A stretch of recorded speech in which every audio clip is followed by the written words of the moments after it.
నమస్కారం. శంకర దిగ్విజయం కార్యక్రమానికి స్వాగతం. ఆయన జగద్గురువు. అవైదిక మత సిద్ధాంతాలను తన వాదన పటిమతో తరిమికొట్టిన ధీమంతుడు. ఏది మతమో ఏది సమ్మతమో తెలియని అజ్ఞాన ప్రపంచానికి సరైన మార్గాన్ని చూపిన మార్గదర్శి. దేశం నలుమూలలా పీఠాలను స్థాపించి భక్తునికి భగవంతునికి వారధిగా నిలిచిన సనాతన సారథి. వైదిక ధర్మ సూక్ష్మాలను మాన్యులకు సామాన్యులకు అందించిన ప్రజ్ఞాశీలి.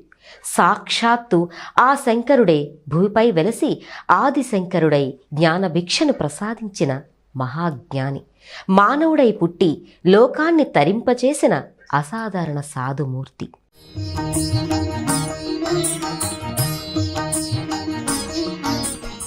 దండధారి అయి కాషాయ వస్త్రాలను ధరించి అచిరకాలంలో అఖండ భారతావనిలో అసంఖ్యాక దేవాలయాలకు యంత్ర ప్రతిష్టలు చేసిన యతిశేఖరుడు. ఎన్నో వేల దివ్య శ్లోకాలను అష్టకాలను అలవోకగా రచించి భక్తులకు మహాప్రసాదంగా పంచిన మహర్షి.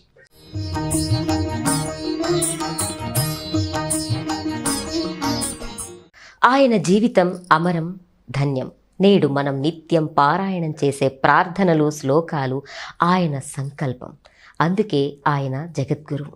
వారి దివ్య అవతార విశేషాల్ని మనకు దర్శింపచేయడానికి శ్రీ శ్రీ శ్రీ భారతీ తీర్థ మహాస్వామి చరణులు, శ్రీ శ్రీ శ్రీ విధుశేఖర భారతీ స్వామి చరణులు, ఆశీసుల సంపన్నులు, ప్రముఖ ఆధ్యాత్మికవేత్త, ఆర్ష విద్యా తపస్వి, శృంగేరి మహాసంస్థాన ఉభయ తెలుగు రాష్ట్రాల సంచాలకులు, ఆదిశంకరాచార్య భక్త సమాజ వ్యవస్థాపకులు పసర్లపాటి శ్రీనివాస బంగారయ్య శర్మ గారు అనుగ్రహించి వేంచేశారు. వారికి స్వాగతం పలుకుతూ కార్యక్రమంలో శ్రీ ఆది శంకరాచార్యుల కథామృతాన్ని మనం అందరం ఆస్వాదిద్దాం.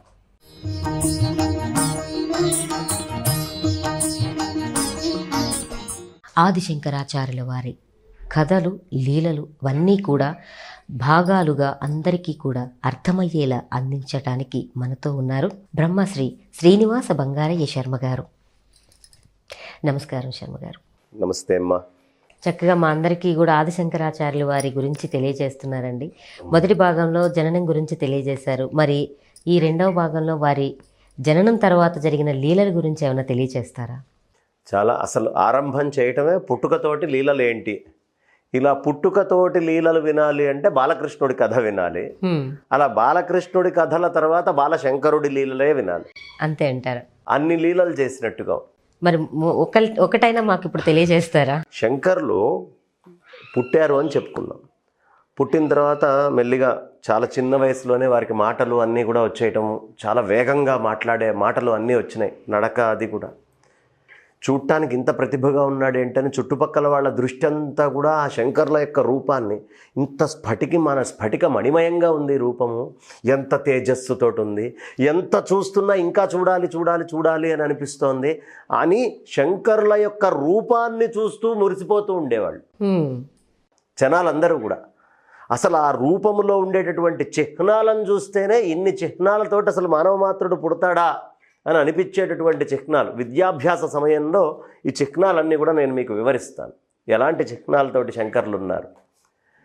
అయితే చక్కగా శంకర్లు అలా పెరుగుతూ ఉన్నారు. అల్లారు ముద్దుగా యశోదమ్మ దగ్గర కృష్ణుడు ఎంత ఆనందంగా ఉన్నాడో అలా వెళ్తూ ఉన్నారు. అనుకోకుండా పిన్న వయస్సులోనే తండ్రి అయినటువంటి శివగురువుని కోల్పోయారు. ఆర్యాంబాదేవే ఆయనని ఇంకా పెంచి పోషించటం చేస్తోంది. ఆయనకి 3వ సంవత్సరం వచ్చేటప్పటికి, అంత చిన్న వయసులోనే తండ్రి చనిపోయారు. చిన్న వయసులోనే అయిపోయారమ్మ. 3వ సంవత్సరం వచ్చేటప్పటికి శంకరాచార్యులు వారు బాగా ఆయన ఒక పరిణతి చెందినటువంటి స్థితిలో ఉన్నట్టుగా ఓ పిల్లవాడిలాగా రెండూ మిక్స్డ్గా ఉండేటటువంటి వాతావరణం ఉంది. తల్లికి ఒంట్లో బాగాలేదు. నాయన మనకి ఎప్పటి నుంచో మొదటి నుంచో అమ్మవారి క్షేత్రం ఉంది కదా నాన్న, రోజు వెళ్ళి నేను అమ్మవారికి మరి నైవేద్యం పెట్టి వస్తూ ఉన్నాను. ఇవాళ నాకు అస్సలు ఓపిక లేదు, అనారోగ్యంగా ఉంది, కాబట్టి అమ్మవారికి కాసిన పాలు నైవేద్యం పెట్టి రానా అన్న. శంకర్లు అదే అమ్మ దాన్నే ఉందని 3వ సంవత్సరానికే పక్కనే ఆ అమ్మ నిత్యము పూజ చేస్తూ ఉండేటటువంటి గుడి. మనం అనుకుంటాం ఆడవాళ్ళకి పెద్ద స్వాతంత్రం లేదు అని, కానీ క్షేత్రానికి వెళ్ళి నివేదన చేసింది ఆ తల్లి అప్పటికే ఆ కాలంలో.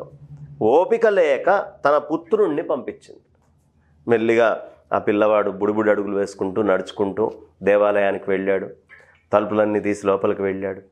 వెళ్ళి అమ్మవారి దగ్గర ఒక్కసారి అలా తీక్షణంగా చూశాడు. అమ్మవారి యొక్క రూపం చాలా లావణ్యంగా, ఎంత చూస్తున్నా ఇంకా ఇంకా తరచి చూడాలి అని అనిపిస్తుంది.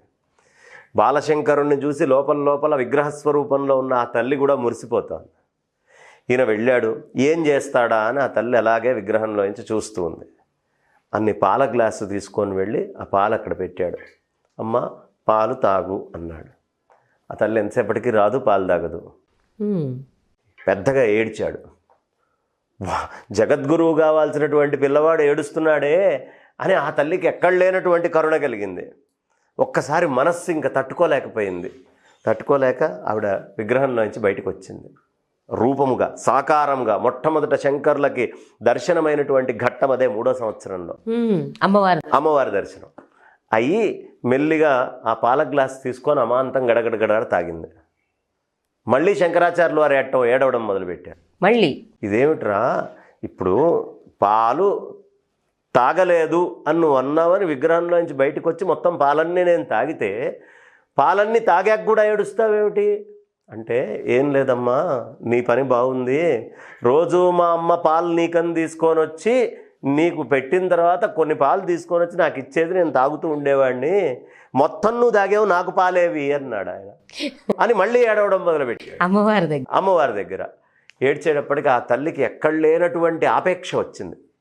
అబ్బా, ఏమి శంకరుడి యొక్క లీలలు ఇక్కడి నుంచి ఆరంభం చేశాడు అని మొట్టమొదటిగా ఎత్తుకొని స్తన్యం ఇచ్చింది ఆ తల్లి. అమ్మవారు ఉప్పొంగింది, అమ్మవారికి స్తన్యం ఇచ్చింది. ఇస్తే ఎప్పుడైనా ఆది భిక్షువుకైనా ఎవరికైనా అన్నం పెట్టాల్సిన తల్లి ఆ తల్లే. మరి ఆ తల్లి అన్నపూర్ణ అయ్యి ఆ అన్నపూర్ణకి కరుణ వస్తుందిగా. ఆవిడ ఈ బయట నుంచి వచ్చిన పాలు లోపలికి తీసుకొని తన లోని పాలు పిల్లవాడికి ఇచ్చింది. ఎంతో అద్భుతం అది. ఎంత అదృష్టం ఉండాలి, ఎంత భాగ్యం ఉండాలి. అసలు అమ్మవారి యొక్క దర్శనమే అలా. అమ్మవారు ప్రత్యక్షమైతే మనం ఇప్పుడు మనలాంటి వాళ్ళం అయితే ఏం చేస్తామంటే వామ్మో అని ఉరుక్కుంటూ వెళ్ళిపోతాం. ఉన్నట్టుండి అమ్మవారు వస్తే ఎక్కడ ఉంటాం? ఆ తేజస్సును బాగా ఆంజనేయ స్వామి వారికి ఆరాధన చేశాడు. అంతెత్తు ఆంజనేయ స్వామి రూపం కనిపిస్తే అక్కడ కూర్చుంటాడు ఆ భక్తుడు, కూర్చోడు. అందుకనే రాడు పాపం దేవుడు. దానికి కూడా తట్టుకొని నిల్చుండేంత మానసిక స్థితి ఉండాలి. అలా అమ్మవారు వచ్చి తన స్తన్యాన్నిచ్చి పాలిచ్చి అనుగ్రహించింది. మరి అమ్మ లోపల ఉండేటటువంటి క్షీరాన్ని తాగినటువంటి వాడు లో విద్యని మొత్తాన్ని తీసుకున్నట్టేగా. అంతే కదండి. మనకి మనస్సు అనేది దేనివల్ల ఏర్పడుతుందమ్మా?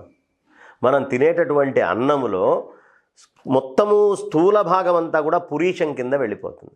మధ్యమ భాగం మాంసం అవుతుంది. సూక్ష్మ భాగం మనస్సు కింద మారుతుంది. అందుకనే ఎవరింటికి వెళ్ళినప్పుడు మనకు ప్రశాంతంగా ఉందా, అబ్బా ఏ తల్లి చలవో, ఏ తల్లి పెట్టిందో అని తల్లి పేరు చెప్పుకుంటాం. అవునండి. ఇక్కడ శంకరులకి ఆ తల్లి పాలిచ్చింది. ఇప్పుడు ఆ మనస్సు ఎలా మారిపోతుంది? ఎంత విద్యలతోటి అది అలరారుతుంది.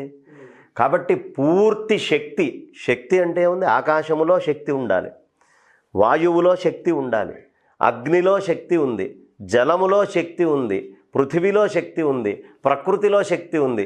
శక్తి లేకుండా ఏ ఒక్కటి ఉండే అవకాశం లేదు. అలాంటి శక్తి మొత్తం ఈయనకు వశమైంది.